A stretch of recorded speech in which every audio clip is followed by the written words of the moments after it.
எப்பவும் போல் ஒரே மாதிரி உருளைக்கிழங்கு குருமா ட்ரை பண்ணாமல் இந்த மாதிரி ஒன் டைம் டிஃப்ரெண்ட்டாக ட்ரை பண்ணி பாருங்கள். அதுக்கு நான் ஒரு 3 உருளைக்கிழங்கை வேக வச்சு எடுத்து தோலை உரித்து இந்த மாதிரி கட் பண்ணி வச்சுக்கிறேன். அப்புறமா ஒரு வாணலில் எண்ணெய் ஊற்றி இஞ்சி பூண்டு ஒரு டீஸ்பூன் போட்டுட்டு 2 பச்சை மிளகாய் போட்டு நம்ம நறுக்கி வச்சுருக்க 2 பெரிய வெங்காயத்தை வந்துட்டு அதில் ஆட் பண்ணிக்கலாம். அது வதங்கிறதுக்காக கொஞ்சமாக உப்பு போட்டு நல்லா மிக்ஸ் பண்ணிக்கிறேன்.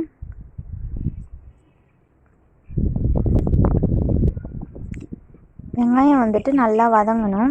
அது வதங்கிட்டு இருக்கும்போதே நான் வந்து 1 டீஸ்பூன் சோம்பு போட்டுக்கிறேன்.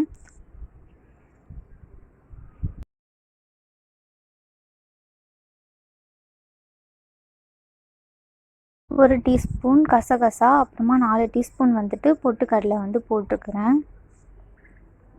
நீங்கள் கசகசா இல்லைன்னா முந்திரி கூட ஆட் பண்ணிக்கலாம். 1 மினிட் வரைக்கும் மிக்ஸ் பண்ணிவிட்டு ஸ்டவ் ஆஃப் பண்ணிவிடுங்க. சூடு நல்லா ஆறிட்ட அப்புறமா வந்துட்டு நம்ம ஜாரில் போட்டுக்கலாம். 1 டைம் அரைச்ச அப்புறமா கொஞ்சம் கொஞ்சமாக தண்ணி ஆட் பண்ணி இந்த மாதிரி நல்லா பேஸ்ட்டாக அரைச்சி எடுத்துக்கோங்க. அதே கடாயில் 3 டேபிள் ஸ்பூன் ஆயில் போட்டு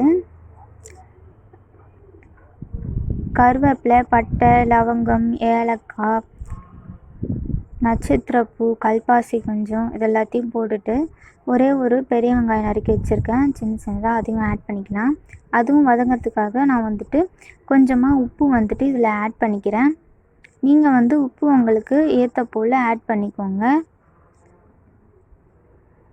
வெங்காயம் நல்லா வதங்கிட்டதுக்கப்புறமா நம்ம நறுக்கி வச்சுருக்க 2 தக்காளியை வந்துட்டு ஆட் பண்ணி நல்லா வதக்கிக்கலாம். தக்காளி நல்லா வதங்கிட்டதுக்கப்புறமா 1 டேபிள் ஸ்பூன் மல்லித்தூள், 1/2 டேபிள் ஸ்பூன் மிளகாய்த்தூள் போட்டிருக்கேன். நீங்கள் வந்து காரத்துக்கு ஏற்றாப்புல மிளகாய்த்தூள் வந்து போட்டுக்கோங்க. நான் தனி மிளகாய்த்தூள்ன்றதுனால கம்மியாக போட்டிருக்கேன். வேக வச்ச உருளைக்கிழங்கையும் இதில் ஆட் பண்ணி நல்லா 1 மினிட் வரைக்கும் நல்லா மிக்ஸ் பண்ணிக்கலாம்.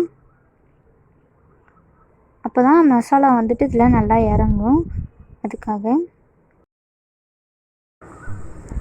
1 மினிட் நல்லா மிக்ஸ் பண்ணதுக்கு அப்புறமா வந்து நம்ம அரைச்சி வச்சுருக்க பேஸ்ட் ஆட் பண்ணிக்கலாம். நல்லா மிக்ஸ் பண்ணி விட்டுக்கலாம். அது மசாலா கூட நல்லா வந்துட்டு மிக்ஸ் ஆகணும். அதை நல்லா மிக்ஸ் பண்ணி விட்டுட்டு 1/4 டேபிள் ஸ்பூன் மஞ்சள் தூள் ஆட் பண்ணிக்கலாம். அதுவும் நல்லா கலந்து விட்டுக்கோங்க. நான் வந்து அரைச்ச மிக்சியிலே வந்துட்டு கொஞ்சமாக தண்ணி ஊற்றி அலசி இதில் ஊற்றிக்கிறேன்.